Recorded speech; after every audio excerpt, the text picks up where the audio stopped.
नमस्कार बच्चों। स्वागत है आपका हमारे इस वीडियो में, हमारे इस चैनल पे, जिसमें आज हम लोग पढ़ने वाले हैं ट्रांसफ़र ऑफ हीट को। तो ये वीडियो देखने से पहले आपको पहला वीडियो देखना बहुत ज़रूरी है, क्योंकि बिना इसके आपको नहीं समझ में आने वाला है। चलिए स्टार्ट करते हैं। ट्रांसफ़र ऑफ हीट, ट्रांसफ़र से तो ये समझ में आ रहा है कि यहाँ पर किसी चीज़ का एक जगह से दूसरे रिप्लेसमेंट हो रहा है। और यहाँ पे ऑफ हीट है, मतलब हम लोग यहाँ पे देखेंगे कि हॉटनेस और कोल्डनेस का ट्रांसफ़र हो रहा है। इस वीडियो में हम लोग यहाँ पे देखेंगे। वेल, देखिए, हम लोग वाटर को गैस स्टोव पे रखते हैं, वो गर्म हो जाता है। थोड़ा देर छोड़ देंगे, वो ठंडा हो जाएगा। वो ठंडा क्यों होता है? तो बोलेंगे कि तो वाटर जो है वो ठंडा हो जाता है क्यों? क्योंकि वो ट्रांसफ़र कर देता है हीट एनर्जी को अपने सराउंडिंग्स में। फिर ये भी कह रहा है कि हीट जो है वो always transfer from hotter object to colder object. Last video में ये बताए थे कि दो ऑब्जेक्ट के बीच में हीट जो है प्रोड्यूस होता है रब करने पे, हम बताए थे लास्ट क्लास में, लास्ट वीडियो में। और यहाँ बोला गया है कि ट्रांसफ़र तभी होगा जब दोनों बॉडी एक दूसरे से या तो ठंडा रहेंगे या तो गर्म रहेंगे। मतलब कि ये तभी तक ट्रांसफ़र कंटिन्यूज होगा जब तक कि उन दोनों का सेम टेम्परेचर ना हो जाए। अगर टेम्परेचर डिफरेंस नहीं होगा तो ट्रांसफ़र ऑफ हीट भी रुक जाएगा, है ना। मतलब आप इमेजिन करो कि आपका एक हाथ जो है, जो कि इसका टेम्परेचर 37 डिग्री सेल्सियस है, आप उसको रख देते हो बर्फ़ पे, जिसका लगभग 0 डिग्री सेल्सियस मान लेते हैं, बहुत ठंडा है। तो क्या होगा? आपके हाथ से टेम्परेचर उस बर्फ़ पे चला जाएगा। कब तक जाएगा? जब तक कि आप दोनों का टेम्परेचर बराबर नहीं हो जाता है।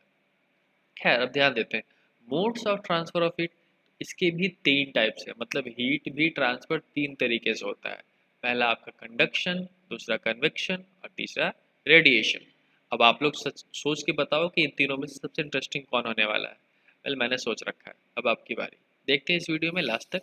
आप फिर बताना है कि आपने जो सोचा वो सही है या नहीं। वेल, यहाँ देखो, इस फिगर में एक छोटा सा इन्फॉर्मेशन दिया गया है कि कैसे ट्रांसफ़र हो रहा है। ये रेडिएशन मेथड है।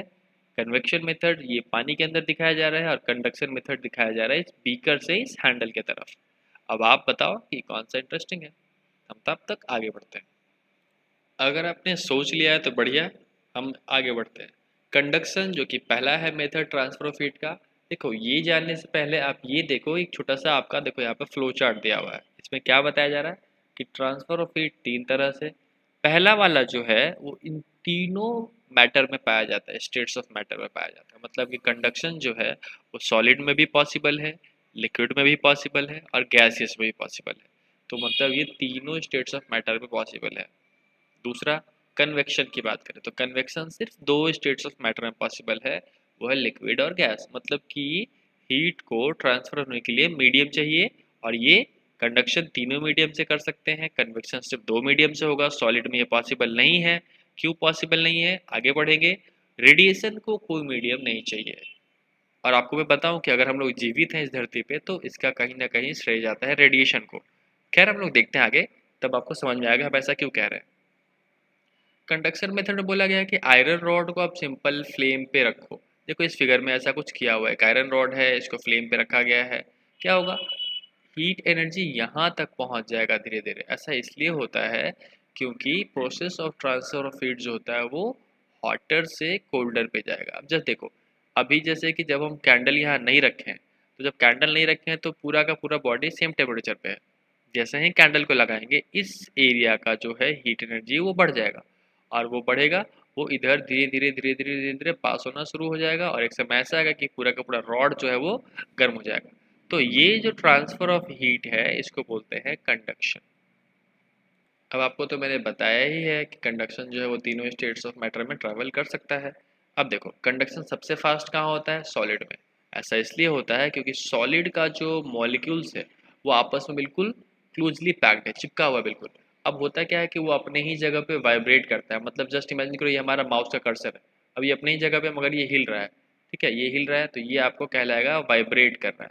अब अपने ही फिक्स पोजीशन वाइब्रेट कर रहा है ऑन द बीइंग हीटेड, और यही वाइब्रेशन बहुत जोर जोर से होने लगता है। मतलब जैसे ही उसको हीट एनर्जी मिलता है तो मॉलिक्यूल्स का वाइब्रेशन बढ़ जाता है, और जैसे ही वो वाइब्रेट करेगा अपने अगल बगल वाले पड़ोसी को डिस्टर्ब करेगा। ये बिल्कुल ऐसा सोचो कि आप अपने एक बेंच पे आप तीन फ्रेंड बैठे हो, ठीक है, और बीच वाला जो है हर अपने अपने जगह पे हिल रहा है। पर जैसे ही हम उसको हीट एनर्जी दे देंगे, वो क्या करेगा, बीच वाला बंदा क्या है वो अपने अगल बगल वाले को धकेलना शुरू करेगा बहुत जोर से। अब जब वो बहुत ज़ोर से मूवमेंट करेगा तो उसके बॉडी में आ जाएगा काइनेटिक एनर्जी। काइनेटिक एनर्जी क्या होता है? देखो, the energy which possesses the result of being motion. जब कोई बॉडी मोशन में होता है तो उसको काइनेटिक एनर्जी कहते हैं, उसमें काइनेटिक एनर्जी पाया जाता है।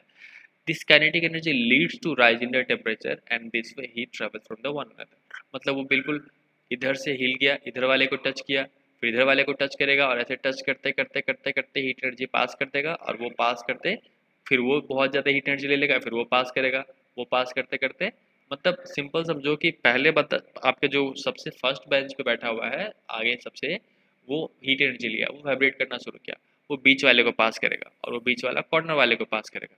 ये है conduction method of transfer of heat. अब देखते हैं कंडक्शन जो है क्या क्या कंडीशन मांगता है अपने हीट को ट्रांसफर करने के लिए। तो आपको देखेंगे कि पहला जो है यहाँ पे बोल रहा है कि दोनों ऑब्जेक्ट जो है वो कांटेक्ट में होना चाहिए, क्योंकि बिना कांटेक्ट में वो हीट एनर्जी ट्रांसफर नहीं करेगा, क्योंकि वो अपने फिक्स जगह से हिलने वाला नहीं है मॉलिक्यूल। इस वजह से कनेक्शन होना ज़रूरी है। और दूसरा, जो हम पहले भी बता चुके हैं कि दोनों बॉडी का जो है टेम्परेचर सेम नहीं होना चाहिए। अगर जैसे ही टेम्परेचर सेम होगा तो वो तो बिल्कुल हीट ट्रांसफर होगा ही नहीं। अब ये कुछ टॉपिक है आप जानते हो।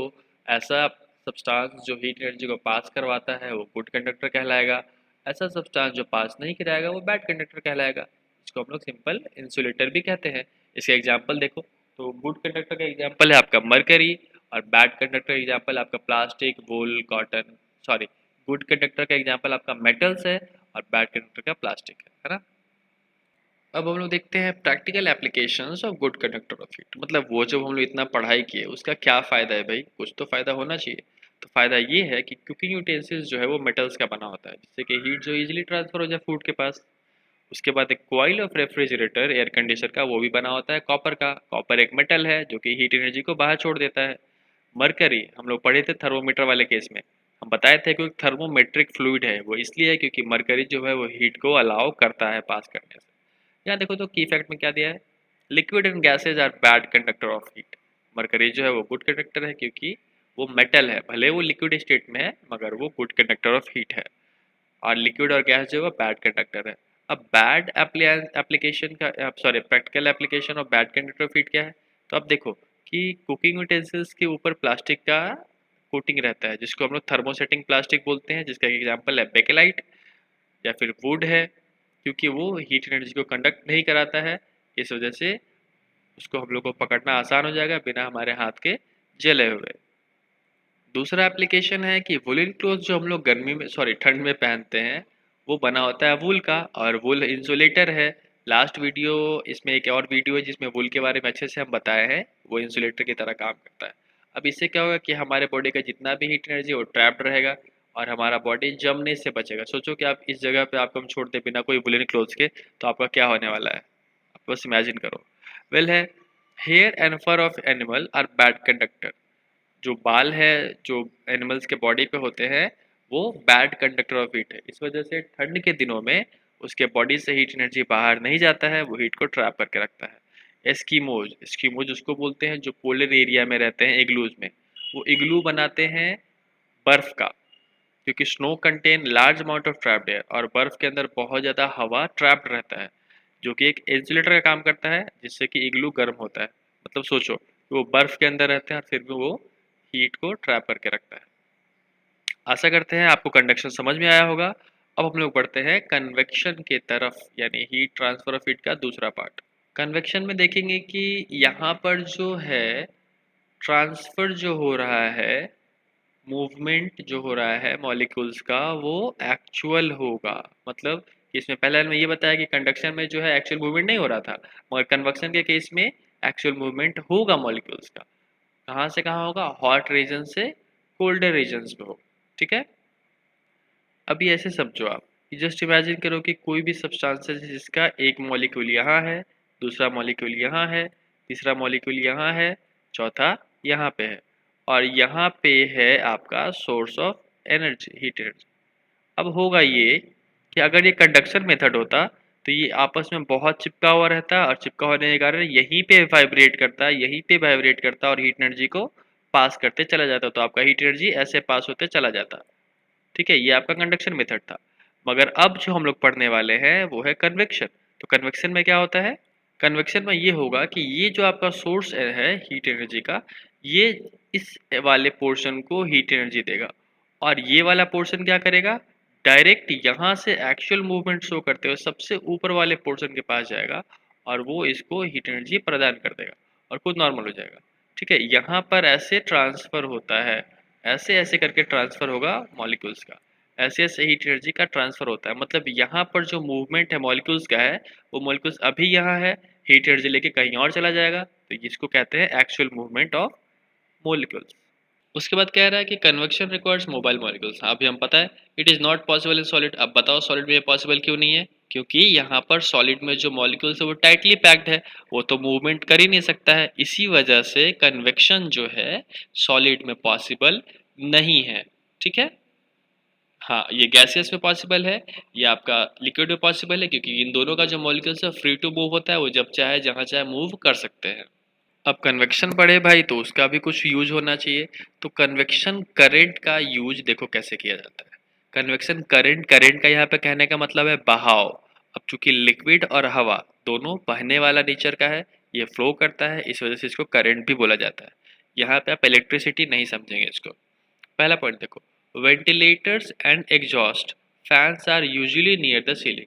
वो गर्म हवा जो कि रूम में मान लो गर्म हवा, तो गर्म हवा हल्का होता है और वो ऊपर जाता है। इसी वजह से वेंटिलेटर्स को ऊपर रखा जाता है, क्योंकि वो गर्म हवा को डायरेक्ट बाहर फेंक सके। इस वजह से रूम में प्रेशर जो है वो लो हो जाएगा और रूम के अंदर फ्रेश हवा एंटर कर जाएगा खिड़की या दरवाजे से। ठीक है, दूसरा ये बता रहा है कि smoke and gases being hot and rises escape through the chimney. यहाँ पे ये कह रहा है कि स्मोक जो है, गैसेज जो है, वो बड़े बड़े चिमनीज में आप देखे होंगे कि इंडस्ट्रियल एरियाज में वो क्या करता है, राइज करेगा ऊपर और ऊपर से वो निकल जाता है। मतलब इसमें आपको बहाने का कोई ज़रूरत नहीं पड़ता है। अब देखेंगे heaters and blowers heat only room bye setting up convection current. तो हीटर या ब्लोअर होता है वो गर्म हवा को फेंकता है, जिसको कन्वेक्शन करंट कहते हैं। उसके बाद है फायरमैन। देखो ये जो है, ये आप लोग टेक्निक नहीं जानते होंगे, एक्चुअली अलग ही हम लोग को नहीं दिखाया गया अभी, कि फायरमैन जो है वो क्रॉल करता है, मतलब झुक करके नीचे क्रॉल करके जमीन पे जाता है जहाँ आग लगा होता है। ऐसा इसलिए क्योंकि जो गर्म हवा है, जो गर्म स्मोक, जो धुआं है, वो कहाँ जाएगा, ऊपर जाएगा, क्योंकि वो कन्वेक्शनल करंट में आता है। इसका एक और एग्जाम्पल, बहुत ही अच्छा एग्जाम्पल हम देखेंगे लैंड ब्रिज और सी ब्रिज का। नेचर भी इस चीज़ को फॉलो करता है। कैसे, देखिए, जब यहाँ पर सी ब्रिज को बताया गया, कोस्टल एरिया में ना वहाँ का मौसम ज़्यादा गर्म होता है ना ठंडा होता है। ऐसा इसलिए होता है क्योंकि वहाँ पर एक तरफ आपका पानी है, एक तरफ आपका लैंड है, और यहाँ पर इन दोनों के गर्म होने का, मतलब हीट एनर्जी गेन करने का अलग ही स्पीड है। यही रीजन है कि यहाँ पर टेम्परेचर लगभग एक सा होता है। देखो कैसे, the breeze generally blows from sea to land during day is called sea breeze. ये समझ में नहीं आया, हम समझाते हैं। देखो, दिन के समय में जो हवा है वो कहाँ से कहाँ बहता है, सी से लैंड की ओर बहेगा। ऐसा इसलिए कि जस्ट इमेजिन करो कि ये धूप है, ठीक है, धूप हुआ तो लैंड जो है बहुत जल्दी हीट एनर्जी गेन कर लेता है और पानी बहुत लेट एनर्जी गेन करता है। इस वजह से जो यहाँ पे ज़मीन का जो हवा है वो गर्म होकर के ऊपर चला जाएगा, ऊपर जाएगा तो यहाँ पे एटमोसफेयर पे प्रेशर बढ़ जाएगा, सॉरी प्रेशर घट जाएगा, और उस समय जो समुद्र का हवा है उस समय ठंडा ही रहेगा, क्योंकि पानी जो हीट एनर्जी बहुत लेट गेन करता है। तो पानी ये लेट गेन किया तो पानी के ऊपर का जो हवा वो ठंडा होगा, और चूंकि इधर जगह खाली हो गया तो ये हवा इधर की ओर बहना शुरू हो जाएगा। तो समुद्र के तरफ से आते हुए हवा को हम लोग बोलते हैं सी ब्रिज। अब यही जस्ट उल्टा होता है रात में। रात में क्या होता है कि लैंड जो है वो बहुत जल्दी हीट एनर्जी लॉस कर देता है, मगर पानी ऐसा नहीं करता है। तो अब पानी के ऊपर का हवा ऊपर जा रहा होता है ना, और लैंड के ऊपर का हवा इसको फिल करने के लिए इधर आ जाता है। ये है आपका लैंड ब्रिज और सी ब्रिज। उम्मीद करते हैं आप समझ गए होंगे, नहीं समझे हैं तो समझ लीजिए, ये इंपॉर्टेंट टॉपिक है। अब आते हैं थर्ड और लास्ट है रेडिएशन। ये काफ़ी अलग है। जब आप बॉन फायर से, यहाँ पे मतलब है कि बॉन फायर, आप जो होलिका दहन होता है तो वहाँ पर बहुत सारे चीज़ों को हम जलाते हैं, उसको बॉन फायर कह सकते हैं। रूम हीटर, या आप जब कहीं भी उसके सामने खड़े तो आपको गर्म लगता है। The air between you and the heat source is poor conductor. और जो हवा है हम दोनों के बीच में वो तो पुअर कंडक्टर है। तो आखिर हीट ट्रांसफ़र हो कैसे रहा है? तो यहाँ कह सकते हैं कि हीट जो है वो ट्रांसफर कंडक्शन से नहीं हो रहा है, not transfer through conduction. Convection यहाँ पर पॉसिबल नहीं है क्योंकि कन्वेक्शन करंट के लिए हीट जो है डायरेक्ट वो ऊपर की ओर भागेगा, यहाँ पे साइड वर्टिकल जाएगा, हॉरिजॉन्टल नहीं। यहाँ पर बोला गया है कि ये साइडवेज नहीं जा सकता। Further we put an insulating material. अब हम क्या करते हैं कि अपने सामने एक इंसुलेटर डाल देते हैं, जैसे कि आप वहाँ पे प्लास्टिक डाल दो, प्लास्टिक गर्म हो जाएगा, हम लोग को गर्मी नहीं लगेगा। तो ये बताता है कि हमारे अगल बगल का हवा ठंडा है, मगर हीट एनर्जी जो है वो ट्रांसफर हो रहा है डायरेक्ट हमारे तक, बिना किसी मेथड के, बिना किसी मीडियम के। तो जाहिर सी बात है कि ये तीसरा मेथड हो जाएगा जिसको हम लोग बोलते हैं रेडिएशन मेथड। ठीक है, और ये तीसरा मेथड ही इम्पॉर्टेंट है और इसी की वजह से हम लोग जीवित है, क्योंकि धरती पे जो भी हीट एनर्जी आ रहा है वो हीट एनर्जी हम लोग को रेडिएशन मेथड से ही आता है, और बिना सनलाइट के, बिना सन एनर्जी के हम लोग जिंदा नहीं रह सकते हैं। तो देखो रेडिएशन का डेफिनेशन क्या है, it is a process of heat energy transfer which doesn't require any material medium. In radiation heat travels in straight line form an object radiated. All object radiate heat energy. देखो हम लोग भी radiate करते हैं heat energy, मगर चूंकि हमारा energy बहुत बहुत कम होता है इन कंपैरिजन विद टेम्परेचर, इस वजह से हमारा हीट एनर्जी उतना पता नहीं चलता है। ठीक है, और जो रेडिएशन मेथड से हीट एनर्जी रिलीज करता है उसको बोलते हैं रेडिएंट हीट। ठीक है, अब देखेंगे लाइट भी एक तरह का रेडिएंट एनर्जी भी है, वो स्ट्रेट लाइन में चलता है हीट के तरह ही। और लाइट और हीट जो है सन से हमारे पास पहुंचता है बिना कोई सोर्स ऑफ मीडियम के। When it falls on object like tree water body, it is absorbed. जब ये पड़ता है तो उसको हम लोग एब्जॉर्ब कर लेते हैं, पर सारा एब्जॉर्ब नहीं करते हैं, कुछ हमारे लिए छूट जाता है, कुछ रिफ्लेक्ट हो जाता है। अब ये एक्सटेंट हम लोग को देखना है कि कैसे और कितना हम लोग एब्जॉर्ब करेंगे, कितना रिफ्लेक्ट करेंगे रेडिएंट हीट का। ये डिपेंड करता है दो चीज़ों पे, पहला नेचर ऑफ सरफेस और दूसरा कलर। अगर नेचर शाइनी रहा, मतलब सरफेस शाइनी है, वो हीट एनर्जी को रिफ्लेक्ट ज़्यादा करेगा।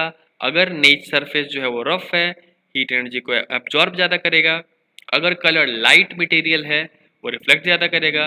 अगर कलर डार्क है वो हीट एनर्जी को ज़्यादा एब्जॉर्ब करेगा। इस फिगर में आप ध्यान से देखो, आपको पता चलेगा। ये जो ब्लैक कलर से कोटिंग किया हुआ पेंट है ये ज़्यादा हीट एनर्जी एब्जॉर्ब करेगा इन कंपेरिजन विद दिस। ये वाइट एनर्जी का वाइट कलर है, ये लाइट कलर है, ये हीट एनर्जी को ज़्यादा रिफ्लेक्ट करेगा, तो ये कम गर्म होगा और ये ज़्यादा गर्म होगा। अब इसका फ़ायदा देखिए हम लोग कैसे कैसे उठाते हैं, हम लोग कैसे इसका यूज करते हैं, एप्लीकेशन ऑफ हीट रेडिएशन। तो पहला आपका है कि white and light colour clothes गर्मी के दिनों में हम लोग पहनते हैं, क्योंकि वो जो है सन एनर्जी को ज़्यादा रिफ्लेक्ट करता है। और वही black and dark coloured clothes हम लोग पहनते हैं ठंड में, क्योंकि वो सन की रेडिएशन को ज़्यादा एब्जॉर्ब करेगा। The base of cooking vessels, देखे होंगे आप लोग, जो अभी हमारे जो वेसल्स हमारे पास जो यूटेंसिल्स आते हैं उसका जो बेस है वो डार्क कलर से कलर किया रहता है, ताकि वो कम समय में ज़्यादा हीट एनर्जी एब्जॉर्ब करके हम लोग को बेटर रिजल्ट्स दे। अब बात करेंगे इलेक्ट्रिकल रूम हीटर का।